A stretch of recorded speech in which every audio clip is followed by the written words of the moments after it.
Howdy folks, Hellcracks here and doing an update on what's going on the painting table. Alright, I have some, Battlefront M3 Lees and Grants and some T30 75mm howitzer motor carriages that I finished up. These guys are Old Glory that I had, and these are some stuff that I've had in the crate of shame, as you like to call it. I got a box over here that's full of boxes of 15 mil stuff that needs to be painted. So let's just get a look at them. All right, here we got the Commander.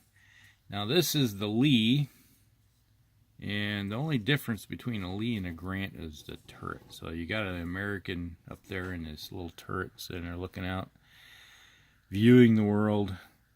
Now, this was a very helpful tank that helped in the North Africa campaign during World War II. It had a 75mm cannon in the lower part, and it had a 37 in the turret.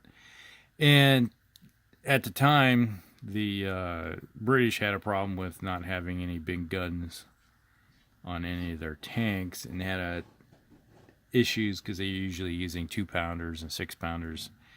Which, this little guy up here, this would be like the British 2-pounder. And the Germans kept upgrading their tanks, and they eventually got a problem with, not being able to handle stuff. But when this came along with the 75, it was helping out. Could punch holes through them.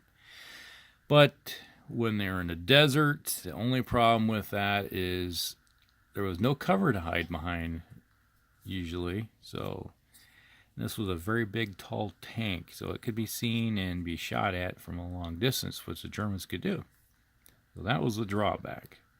They had a good take. So I have 5 of those in the platoon, the American platoon. And then, I guess, the British called them troops. So, and the Americans also had a little machine gun up in the turret up here too. So all I have to do is pop off this turret and put on the other turret. And now it's a Grant. And you got the little British Commander up there. Now, I don't have any markings on them because then I can flip-flop back and forth instead of American markings, because this way I can call it now a Grant. And pretty much true. So you can see the profile. The British liked the bigger turret, more roomier. They didn't think they needed the machine gun up top, which is pretty much true in most cases. But kind of able to operate a little bit more. I think what it was is it allowed them an actual loader to help load that thing up there, and then room for a radio. And they had the little canvas tarp to carry on. And you got some mud effects and rust effects on these things too. And then we have the American. This is on the M3 half-track chassis. The Americans at the time decided that they needed some mobile artillery, and it was just easy enough to put a little French 75 howitzer. What is that called? Can't remember the exact designation of the howitzer, but they could put one inside the track. And then they had mobile artillery that could be moved along with the mechanized forces.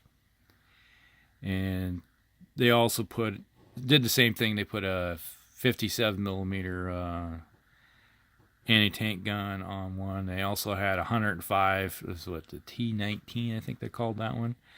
Same chassis, same vehicle, but they had a 105mm howitzer in it. Then there was I think the M15, M16, which was their anti-aircraft version. They had like a quad or 50 cal setup, and then the other one I think had a 37mm anti-aircraft gun. Basically had a turret-like stuff on top. So there's all kinds of designations. So that was pretty much everything in there. So I have those three.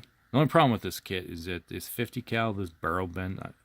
I'll imagine by the time I'm ever get to play a game with this thing, the barrels will be broke off because they are so easy to bend.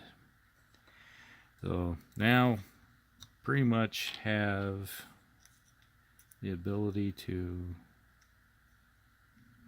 fill out some North Africa campaign. This is gonna.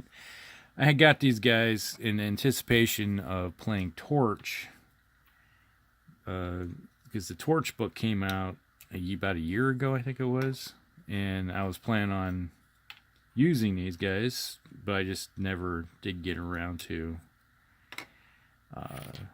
putting them together because I didn't have any order of battle in any of the books I had from the Battlefront games. Now that I got Torch, I can do the campaigns with the British and the Americans. So now they're ready for battle. And there you go. Hope you guys have a good one, and we'll talk with you later.